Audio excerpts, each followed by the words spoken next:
ponencia del día por parte de Pedro Fernández Molina, es técnico de la Consejería de Agricultura de la región de Murcia, y nos va a hablar sobre el uso de viviendas orgánicas en la agricultura.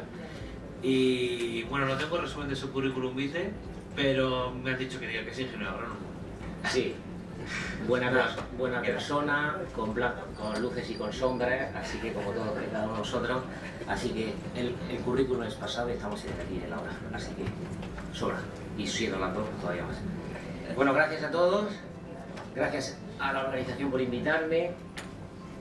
Son las dos, mi última parte. Normalmente el foro al que yo me hablo suele ser el que aplica este tipo de productos, pero bueno, pues voy a intentar ser muy rápido. Aquellas cosas que ya se hayan comentado pasaré muy por encima y dar la sensación de que me voy un poco tranquilo, en el sentido de que hay instituciones como el CEBA, dirigidas por Carlos, compañeros como Román de Samur, porque claro, que filtran cualquier cosa, cualquier actividad, cualquier aplicación, cualquier metodología que se aplique a la depuración, pues evidentemente va a tener repercusiones, porque el producto, vuestras salidas son nuestras entradas. Y entonces, por lo tanto, en un sector tan complejo, donde por ejemplo la aplicación de bromuro, como la charla tan brillante de Javier, si estás en una depuradora que está cerca del mar por el fenómeno de intrusión marina y de exposición atmosférica, tendréis mucho más concentración de bromuro que las que están más hacia el interior, que ese bromuro es tremendamente soluble y que algunas cadenas de supermercados las confunden con presencia de un fitosanitario, que es bromuro de metilo, desde el 2005 prohibido, para que veáis que hasta un trazador podría tener repercusión en un sector tan sensible. Entonces, cuando se vaya a hacer cualquier actividad, cualquier estrategia, debería ser consensuada por la parte del sector agrícola, para que, como decía bien Carlos al principio de la charla, el campo no sea un vertedero, sino que llegue productos de altísima calidad.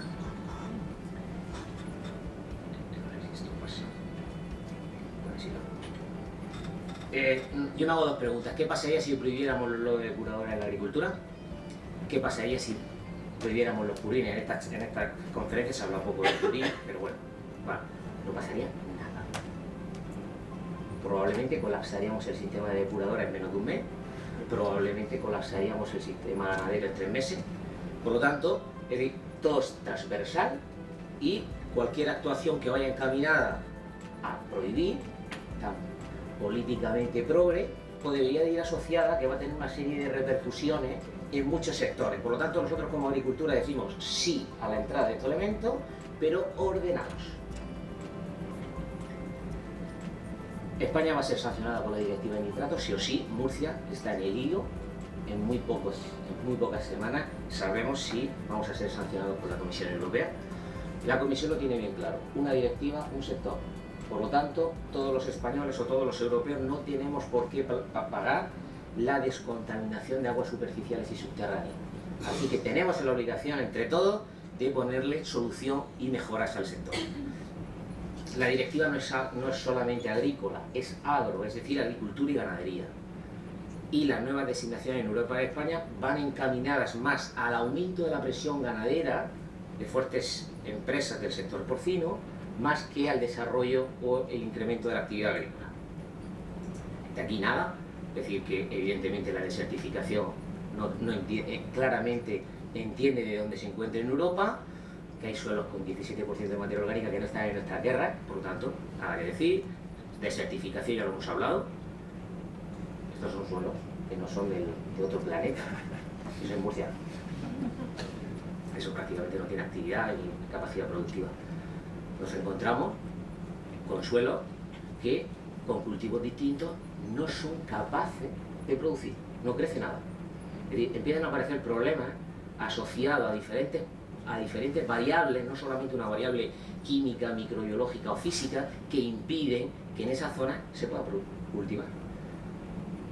Cuando se vaya a aprobar una enmienda, cuando se vaya a aprobar un lodo, un compost de lodo, ¿qué debería de tenerse en cuenta? Pues que se barajan y se articulan medidas sobre las propiedades físicas, químicas y biológicas. Físicas se trabaja cada vez menos porque son muy engorrosas y generan muy poca rentabilidad científica. Entonces, pues bueno, pero sí, es fundamental que se sigan teniendo en cuenta en los ensayos. Todo ello va a tener repercusiones en los riesgos de lixiviación.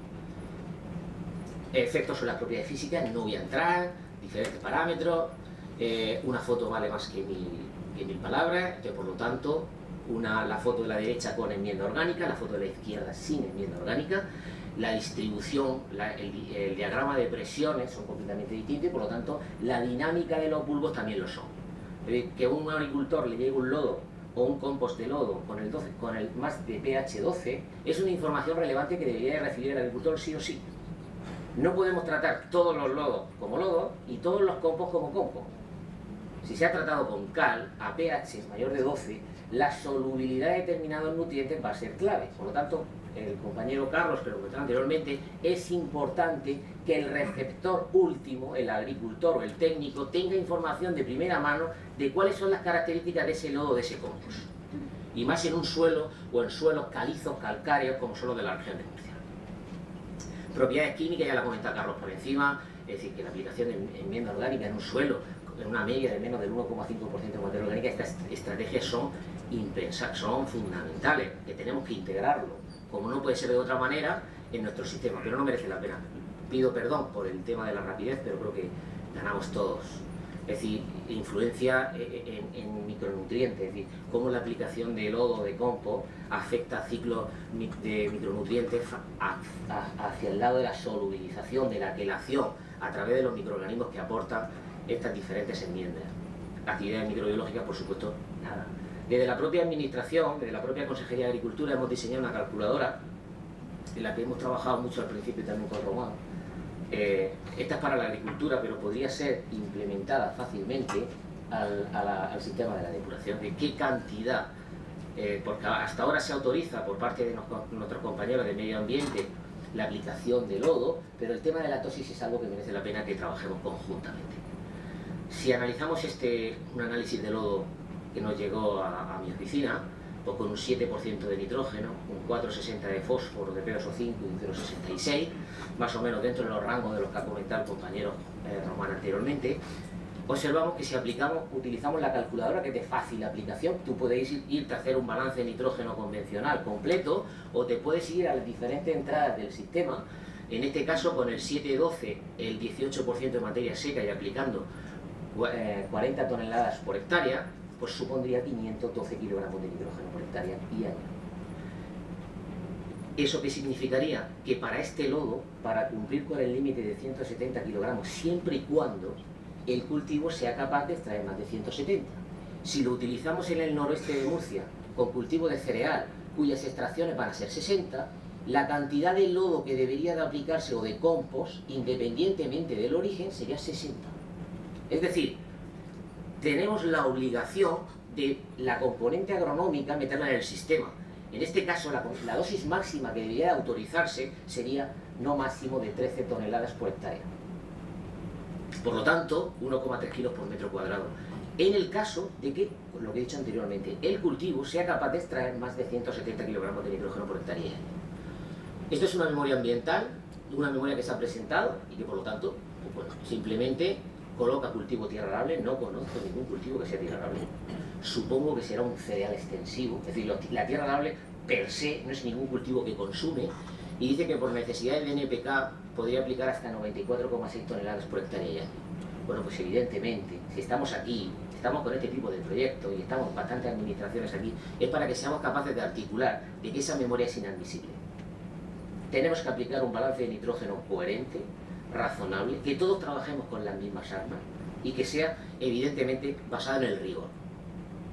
Para suplir la necesidad de materia orgánica, 497 toneladas, evidentemente siempre eligen el criterio más desfavorable, pero en este caso el criterio más desfavorable no es así. Por lo tanto, lo que he comentado.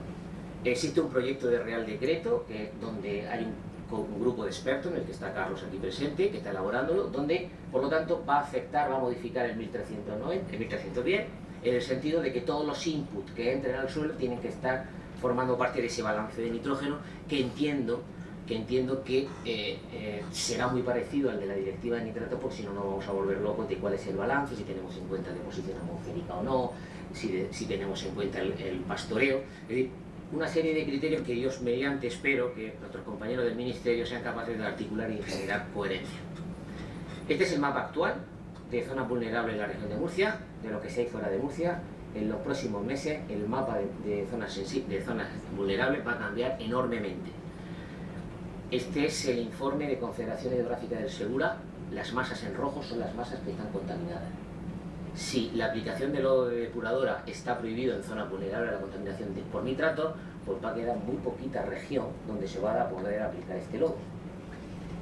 Así que esta designación debería estar terminada antes de que termine el mes de julio de este año 2019. Murcia, si no, será sancionado. Por lo tanto, prácticamente casi todas las zonas productoras de la región de Murcia y del norte, también, como es la Confederación Intercomunitaria, está también Castilla-La Mancha. Pero bueno, todas las comunidades, Castilla y León pasa de 5.000 a 25.000 kilómetros cuadrados de zonas vulnerables. Por lo tanto, ahora que vosotros que trabajáis tendréis que tener en cuenta que ahora la aplicación del lodo va a ser mucho más restrictiva y tendréis que tener mucho más problemas.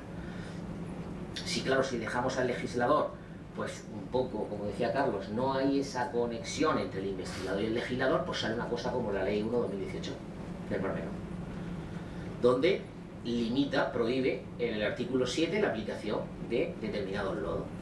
Leo literal, en el punto 2, para la aplicación de fertilización orgánica mediante lodo de depuración o estiércoles animales, meten en el mismo paquete como si fueran lo mismo, se deberán establecer las siguientes condiciones. A. Tanto los estiércoles como los lodos deberán pasar por un proceso de compostaje y instalación autorizada. Por lo tanto, por la ley del Mar Menor, en todo el ámbito de aplicación de esta ley, y ya sabéis que en este país también sabemos hacer bastante bien lo del control-C, control-V, copiar y pegar, la posibilidad de que esta ley llegue a otras regiones es enorme, pero el apartado B dice, no se deberán aplicar estiércoles. El A ya eliminaba la condición de lodo y de estiércol porque debe de pasar por una instalación autorizada, debe ser ya compost. Es decir, cuando yo como pan, ya no como harina, como pan, deja ya de tener la condición de harina. Pues eso es, bueno, pues al final con los servicios jurídicos, porque bueno, estas son las fechas de aplicación, a partir de febrero del 21 no podrá entrar purines, lodos ni estiércoles. Los propios granjeros que tengan explotaciones en el campo de Cartagena tendrán que mandárselo a una planta de compostaje para que venga a su vez luego otra vez al campo de Cartagena. ¡Viva la economía circular! ¿Vale? Esta sería la interpretación jurídica, es decir, todo lo que entra al campo de Cartagena a partir de febrero del 21 deberá proceder de plantas de compostaje, con su número de registro correspondiente, al ser un SANDAS, ¿vale? Es decir, que yo creo que esto está muy bien, los circulitos, vamos a darle vuelta, vamos a ponerle colores y, pues bueno, fantástico.